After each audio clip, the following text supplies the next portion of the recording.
of the Pope in Scotland.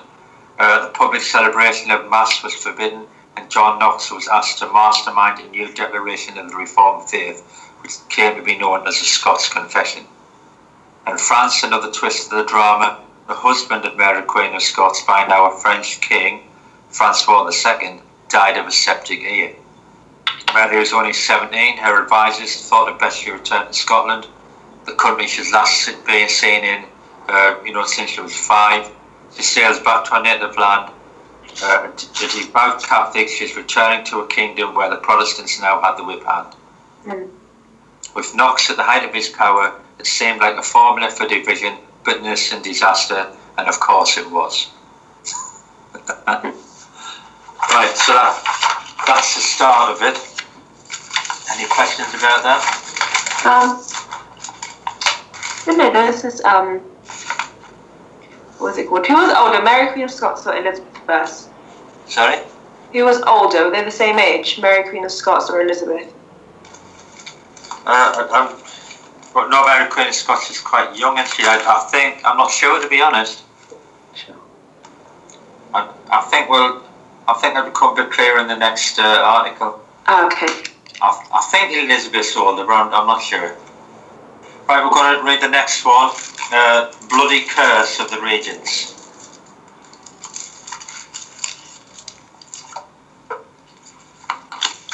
Bloody Curse of the Regents. So, when Mary Queen of Scots fled to England and threw herself at the mercy of her cousin Elizabeth, she became despised as a monarch in Scotland. However, her escape left a huge void in the Scottish government. Her son James was only 30 months old, and a struggle was still going on between Catholics and Protestants for the country's soul. James was crowned King of Scots in Stirling at the Church of the Holy Rood. John Knox preaches a sermon during the ceremony. Because James VI was little more than a babe in arms, a regent was appointed to rule in his name, but Scotland's pretty violent, and these sort of people don't last long. As soon as Mary had gone, the nobles decided that her half-brother, the Earl of Moray, should be his guardian. But Moray lasted for 3 years before he was shot dead by James Hamilton as he rode through Llangollen. The next regent is the Earl of Lennox, the father of Mary's second husband. Unfortunately, because he held sort of Edinburgh Castle, had their own parliament and all of that, and made him a target for Mary's supporters. 2 of them attacked Stirling in an attempt to seize the king. Lennox tried to stop them and was shot. James looked on as he was carried into the palace dying. Lennox's successor, John Erskine, Earl of Mar, died within months, this time from sickness. The 4th one got the job just before John Knox died in 1572. Not a good job to have, being the regent, trying to rule instead of a little infant. So I'll not read all of it now, but you can see it gets pretty it gets pretty complicated, really. I'll let you read that for yourself. But James is having problems there as well. I mean, was James VI a good king? Some say he was the best king. He was strong, successful when educated. But people kept trying to capture and kill him. So really, he had a bit of a, it wasn't settled for him there. Some people trying to imply that he was homosexual as well, which would have complicated things during that time. It's all a bit of a mess, really. Compared with England, where Henry VIII has changed it to Protestantism, the religious battle going on here is quite a big one. So I'm going to now jump to the next one, which says torn apart by religious war.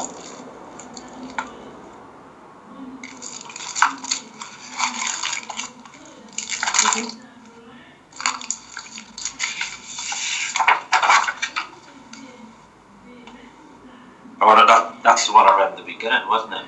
Yeah. Yeah, sorry, I've jumped there. Right, if we can look at the one that's only sort of half an article. In a life of hard knocks, slavery was the worst. Got that one? Which one? In a life of hard knocks, slavery was the worst. It's only half an article here, so it looks like it's got a lot of the article. Oh yeah, that's Yeah. that. Got that one? Yeah. Right, so let's go back to John Knox here. So he risked his life to preach across Scotland, and really one of the most astonishing things, he spent 17 months as a galley slave, having to row in one of the ships as a slave, 19 months before he got away from that. But his life began in St Andrews in 1547, and what happens there is that 120 Protestant reformers besieged St Andrews Castle. Sorry, that's not when he's born, but they besieged a castle with Knox as their chaplain. They survived the forces of the French regent Mary of Guise, mother of Mary Queen of Scots. He survived that, and then remember the French fleet came, but they were forced to surrender, taken to France, and then put in irons. So he was imprisoned there, and that's why he ended up in the ship. He almost died of fever. What torments I sustained in the galleys, and what were the sobs of my heart, is now no time to repeat, he later wrote. But he trusts in God. He believes that he's going to see Scotland again.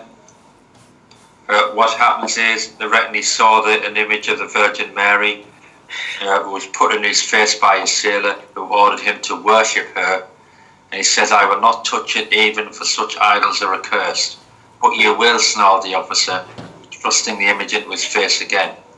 Just then, others rattled their chains in support, while the god was distracted. John threw the image overboard. Let Our Lady now save herself. She is light enough, let her learn how to swim, he wrote.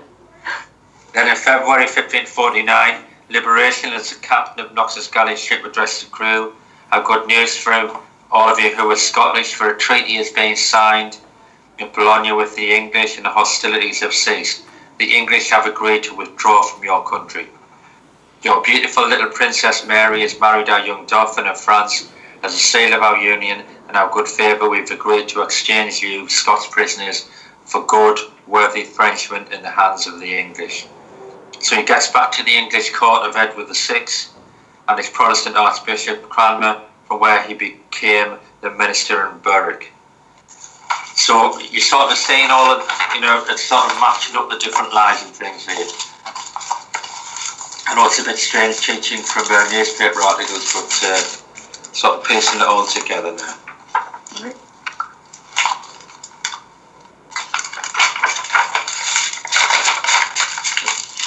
Okay. So let's have a look now as Mary Queen of Scandals.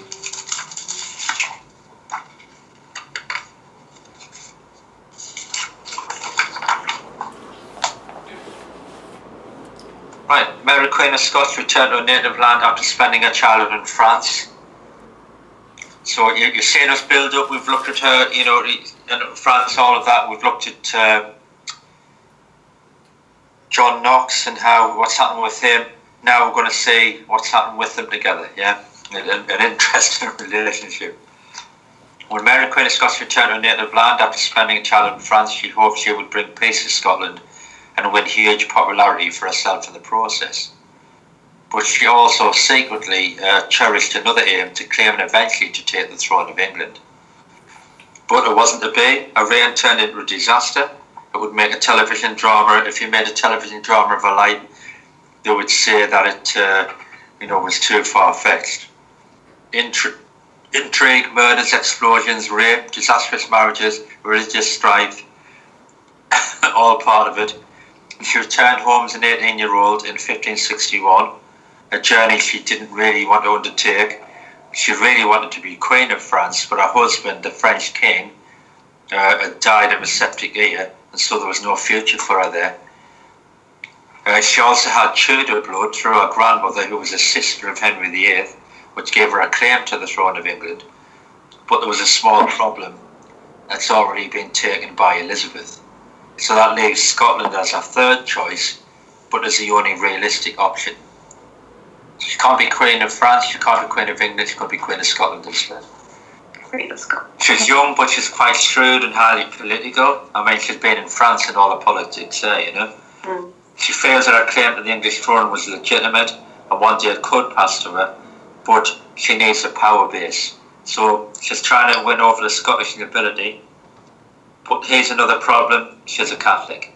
Mm. Scotland is now firmly Protestant. She's going to have to reach an accommodation with the reformers, and the Protestant leaders, amongst them, one of the most powerful was John Knox. They want a monarch who's going to fight for Calvinism, not Catholicism. They saw Mary with her strong religious views and her links to France, and to be honest, her enjoyment of the good life as little more than a pagan. Nevertheless, a compromise was reached. Mary didn't seek to convert the Scots back to Catholicism. She was left alone and allowed to celebrate Mass in private. However, there's another problem. She realised that as a young widow, she needed a new husband who, by providing her with children, would strengthen her claim to the English throne. So she chose Henry Stuart, Lord Darnley, who's a Yorkshireman and also a cousin, another family link which links, helps with a claim to the English throne. The couple marry in 1565, but he turns out to be a bit of a playboy. Mm. The marriage is also politically unwise because it alienates her from the Scots, who are now angry because she's married a Catholic. Why Elizabeth disapproves of the marriage because she knew that it was going to strengthen Mary's claim to her throne. Mary's own half-brother James, who had become her most trusted advisor, was jealous of the new man in life and walked out. Mary gets pregnant, her relationship with her husband broke down, she fell into the company of David Rousseau, an Italian singer and musician. However, that friendship angers a jealous Darnley, who thought that Rousseau is probably the real father of Mary's child. Along with a number of Scottish earls, the plot to kill the Italian and frighten Mary into submission at the same time. They break into the dining room when she's eating, drag him out and stab him to death. Gosh. When Mary's son, the future James VI, was born, it did nothing to bring the unhappy couple back together, but the young queen did have an heir. Mary then fell into a new relationship with James Hepburn, the 4th Earl of Bothwell, a noble and a Protestant. The Queen seriously considered divorcing, but eventually ruled the idea out because it carried the risk of making her son illegitimate. So another way of getting rid of him had been found. By 1567, he had fallen ill with a serious disease. Some say smallpox, others say syphilis. We'll not even talk about how they think he might have been infected.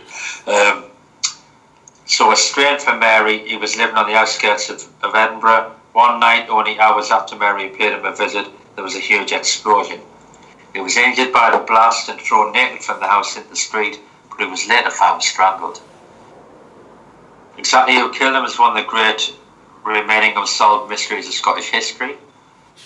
Mary had attempted to stay at his house for the night before deciding to attend a ball, suggesting that she may have been a target as well. The Scottish public are in no doubt that it was Bothwell who was brought to trial, but the jury acquits him. Bothwell then asked Mary to marry him. She declines and went to join her son at Stirling. However, he persuades her to go with him to Dunbar Castle, claimed that a rebellion had been plotted against her in Edinburgh, and then he raped her. Terrified she might be pregnant, she consented to the marriage. She authorised Bothwell's divorce from his previous wife and tied the knot, which is only 3 months after Darnley's death. The nobles of Scotland are furious. They feel that Mary is making a fool of them, of herself and of her country. There's immediate rebellion, and the couple raise an army to defend themselves. The two sides meet at Calvary Hill in June 1567. but Mary's army is so small that neither side had to fight. It was effectively over. Bothwell fled, spent a time at Orkney, made for Scandinavia, where he spent the rest of his days. Mary was taken to Lochleven Castle and Fife. She renounced her throne. Her son was crowned James VI at Stirling in Scotland's first Protestant coronation. However, there's another twist to the story. The following year, Mary was helped to escape by a group of nobles. She then faced a loyalist force under her half-brother James, appointed Regent of Scotland at Langside outside Glasgow. Mary's 6,000-strong army was roundly defeated in the battle. She fled to the country's remote southwest. There seemed only one course of action left to take. Mary felt she would have to cross the border and appeal to the goodwill of Elizabeth, Queen of England. Right, okay. Now, time's nearly up, but let's just sort of round all this up.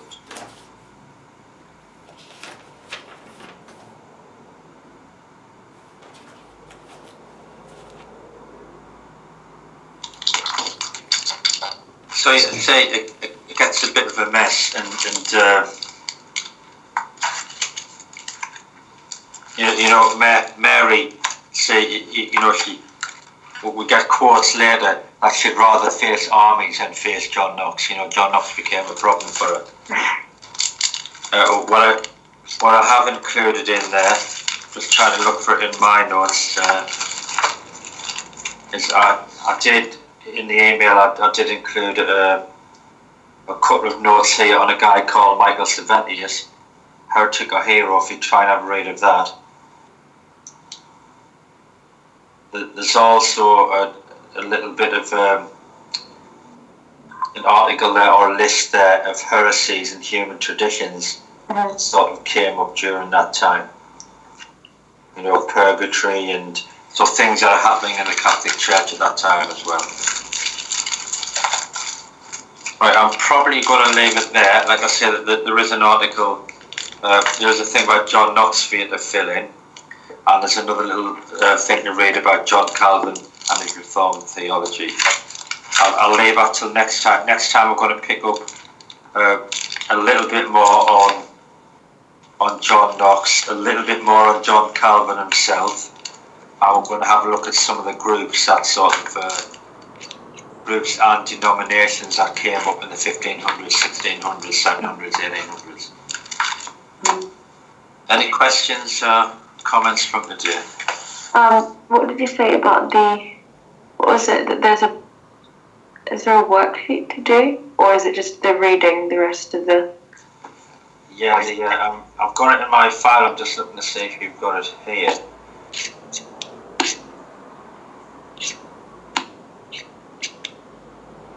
Check.